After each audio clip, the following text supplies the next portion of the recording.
اعظم چودھری صاحب، آپ Lahore press club کے صدر ہیں اور اخباری کارکنوں کے جو مسائل ہیں ان سے بخوبی آگاہ ہیں. آپ کے علم میں ہے کہ نوائے وقت متاثرین جو آج کل سڑکوں پہ ہیں، ان کے واجبات دینے ہیں کیونکہ ان کو جبری ریٹائر کیا گیا. آپ کیا سمجھتے ہیں آپ اس بارے میں کہ بھئی 2 سال 3 سال ہو گئے تقریباً، تو متاثرین نوائے وقت کے ابھی واجبات ادا نہیں کیے؟ آپ اس سلسلے میں کیا کہیں؟ بسم اللہ الرحمن الرحیم. دیکھیں جی، ورکر کا استحصال کسی بھی صورت میں ہو، چاہے وہ مالی طور پہ ہو چاہے کسی اور طریقے سے کیا جائے، اس کو ہمیشہ ہم اس کی مذمت کرتے ہیں. اور یہ قابل مذمت فعل ہے اداروں کا کہ وہ ہمارے کارکن جنہوں نے پوری زندگی اداروں کے ساتھ وابستگی ان کی گزری ہے اور اس کے بعد وہ اپنے حق کے لیے در بدر پھر رہے ہیں، سڑکوں پہ ہیں، احتجاج کر رہے ہیں، یہ افسوس کا مقام ہے.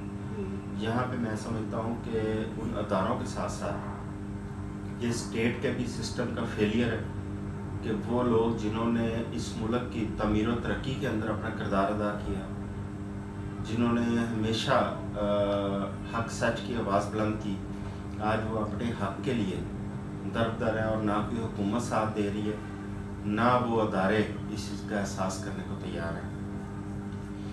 دیکھیں، ایک آئی ٹی این ای ہماری ایک عدالت ہوتی ہے جس کا پچھلے کئی سال سے چیئرمین وہاں پہ تعینات نہیں کیا گیا، جس کی وجہ سے کارکن جو اخبار کا کارکن کسی بھی صورت چاہے وہ جرنلسٹ ہے نان جرنلسٹ ہے، اس کے پاس ایک ہی پلیٹ فارم ہے کہ وہ وہاں جا کے آئی ٹی این اے میں اپنا کیس کرے اور اپنے حق کے لیے لڑائی لڑے.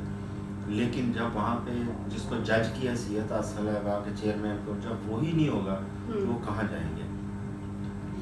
نوائے وقت ایک بہت بڑا ادارہ، کیونکہ میں نے خود نوائے وقت کے ساتھ ٹائم گزارا ہوں.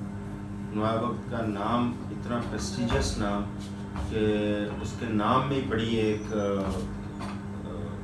دبنگ تھا، طاقت تھی. لیکن آج نظامی صاحب کی وفات کے بعد جب ہم اس کے حالات دیکھ رہے ہیں تو انتہائی افسوس ہوتا ہے، کیونکہ اس ادارے کے ساتھ ہم لوگوں نے بھی ٹائم گزارا، آپ نے بھی گزارا، اور اس ادارے کے ساتھ پوری زندگی آپ کی وابستگی کے بعد آپ کو آپ کے واجبات نہیں مل رہے.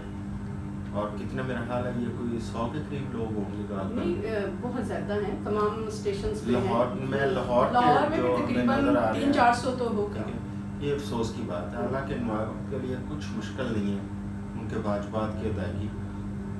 اس سلسلے میں کیونکہ آپ بڑی ایفرٹ کر رہی ہیں، میں سب سے پہلے تو آپ کی جو اس کے ایفرٹس ہیں اس کو خراج تحسین پیش کروں گا. آپ سارے کارکن کا ساتھ دے رہی ہیں، بلکہ لیڈ کر رہی ہیں اس کو، اور یہ مشکل کام ہوتا ہے جو آپ کر رہی ہیں اس کو. تو میری بھی گاہے بغائے آپ کی جو نوائے وقت کی مینجمنٹ ہے ان سے اس پہ گفتگو ہوتی رہی ہے، اور میری ان سے یہی ہمیشہ گزارش رہی کہ آپ ان لوگوں کے ساتھ بیٹھ کے خود بات کریں.